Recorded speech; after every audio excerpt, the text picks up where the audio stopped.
doing 100 days fitness. Um, so today I'm gonna do a slow walk. So I figured let me just film it and give you guys an update of what's going on. How's the challenge going? How's my first quarter? That's it is 100 days. My first 100 days.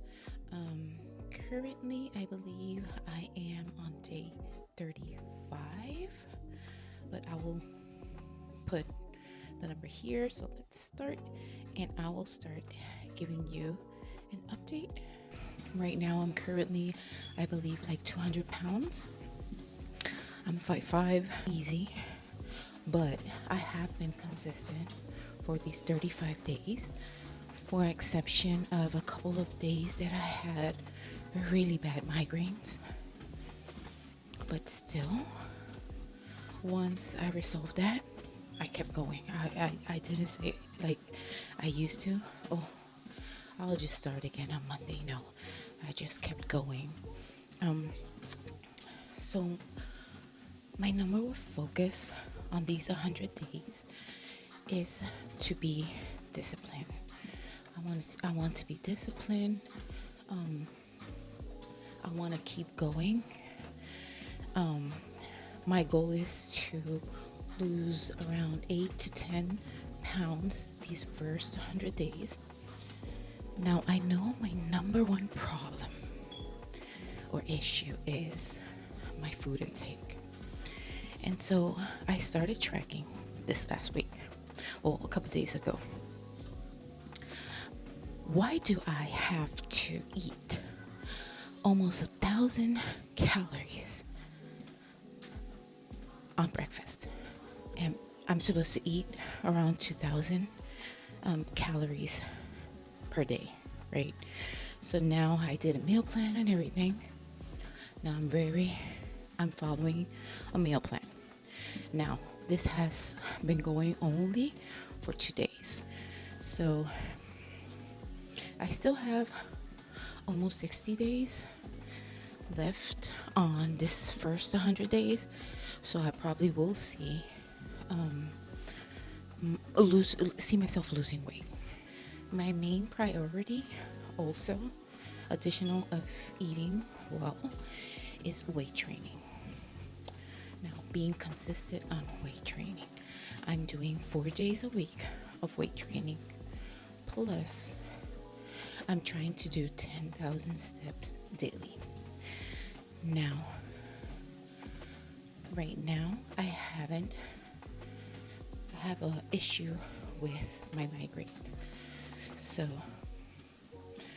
until I get that resolved, then I'm going to commit 100%. I enjoy food, I'm not going to lie. But I do think that sometimes whenever I get anxious, I tend to eat. And I tend to eat more than what I'm allowed to eat. Now I am what's considered obese, and I'm 45, right? So what is the problem with that? I'm having a hard time to lose weight. I've never in my life have seen myself this big. I'm taking it day by day. I'm trying to do my best, but my eating habits are my main priority with weight training. I gained so much weight from eating out, because a lot of places that I went to eat, those are empty calories and way too many calories for just one meal. So one thing I've been holding back on is on eating out. Now, I will be eating out once a week, right? And that's going to be considered my cheat meal. So I want to enjoy myself too. And a lot of things I like to do. I like to go out, I like to eat freely. One thing I have to watch is my coffee, because I pour that creamer. And that creamer is around 300 calories. And mind you, I do it at home, but it's like almost 300 calories. So that's why I am eating almost 1,000 calories in just one sitting, and we cannot do that. Not around here. So I changed it a little bit. I'm only doing 2 tablespoons of my favorite creamer. That's the Chobani. So that's around 70 calories. And then, since I need more milk for my humongous coffee, I am adding a little bit of oat milk. It barely has any calories. It has maybe like 10 calories for like 1 ounce, something like that. So yeah, that is it. And then I only do stevia. I've been doing stevia for, not stevia. Stevia. Yeah, stevia. I've been doing stevia for a long time because I used to do sugar. And child, when I tell you that coffee was so sweet, how did I get here? So I'm just gonna give you a little bit of a story time about my life, right?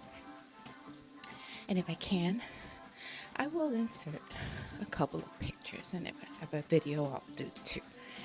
So I grew up in Puerto Rico, an island, and I was always skinny, and I was pretty fit because whoever lives in Puerto Rico, or back then, we used to walk a lot, right? Everything was walking. I was really active in school. I liked running, doing all these things. I had my kids in my 20s, so I did gain weight in my pregnancies, like normal weight. But I always managed to lose it after having my kids. I had 3 full pregnancies.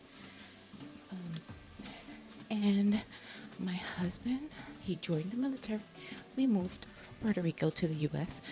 So when he joined the military, I was really active. I came here to Texas, and I was in my mid-30s, I would say. And I was running. I was going to the gym. I was really athletic. No, I won't say like an athlete, but I was really athletic. I even did CrossFit, so I was good. Now I started working. So I started working, and I still managed to go to the gym and run. I was doing everything. But then I started, because I was working in a cafeteria, and then after that, I started corporate America. So I started probably training every once in a while. I did manage to run and walk, but I wasn't doing it consistently like before. So eventually I gained weight, I got stressed, and here I am today. I am still working, and I thank God for that, just working at home. Now, I started depending at that time on a lot of food. People are not healthy in office environments, meaning there's a lot of donuts, there's a lot of coffee with sugary creamers. And so I started eating that way. And you know how some people, they lose weight and they used to be really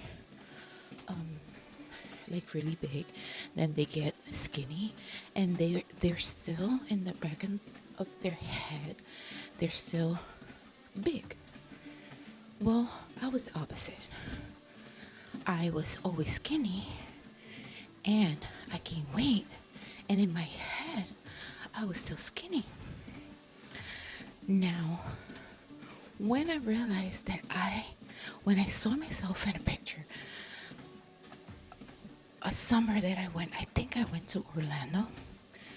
I know it was a family trip. And so when I saw myself in those pictures, I realized, oh my God, what is this? I gained so much weight. Now, the problem was that I started doing everything I used to. I started running. I was like, no, I'm going to lose the weight. I'm going to run. I'm going to go to the gym. So I joined. I started doing like 5Ks. One of those 5Ks, I got injured. There I go. Now I cannot run again.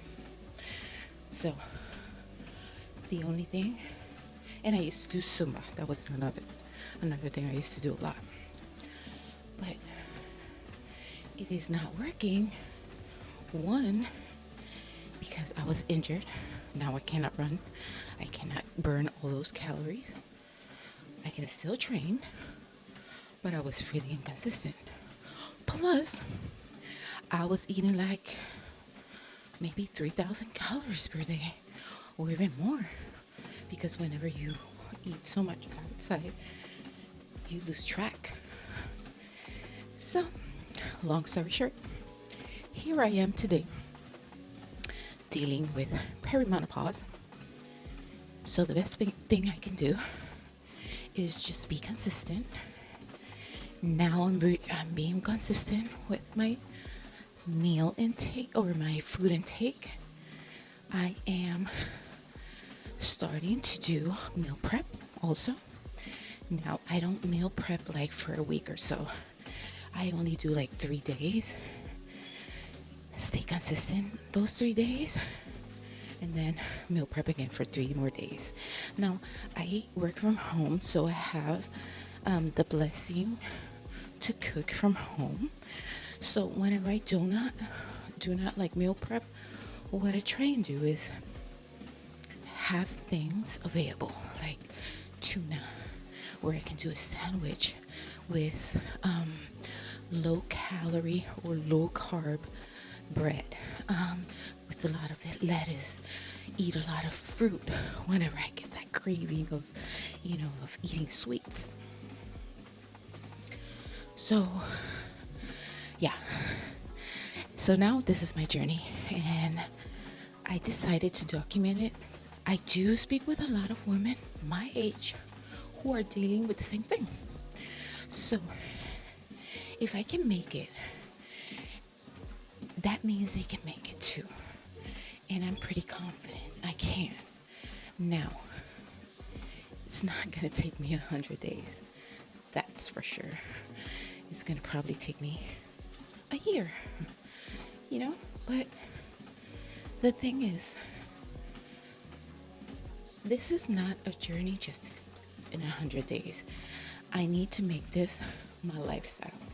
Just to recap, my goal is to lose 8 to 10 pounds. I am prioritizing weight training and completing 10K or 10,000 steps daily. That is basically it. And I will keep on filming and giving you guys updates. I will be vlogging so that you can see a day in a life. How am I doing things? So I'm glad you were here, and I appreciate each one of you for watching my content. There's more to come. And at the end of the 100 days, I will be doing side-by-side comparison of my body, how's my body looking, how many pounds I lost, and that's basically it. Thank you for being here. Until the next time, thanks for watching.